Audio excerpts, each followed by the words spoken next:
In this video, I will show you how to connect your Porkbun domain to your Netlify site. First, go to Netlify and log in to your account. Once you are on your dashboard, look for the domain section. Click on it. In the domain section, you will see an option to add or register a domain.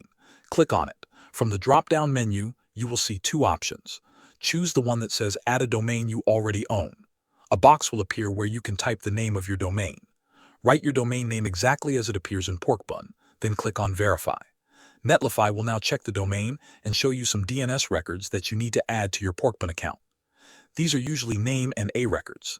Keep this page open because you'll need to copy the information from here. Next, go to your Porkbun account and log in.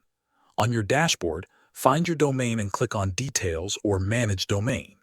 Look for the section that says DNS Records. Here, you will be able to add or edit records.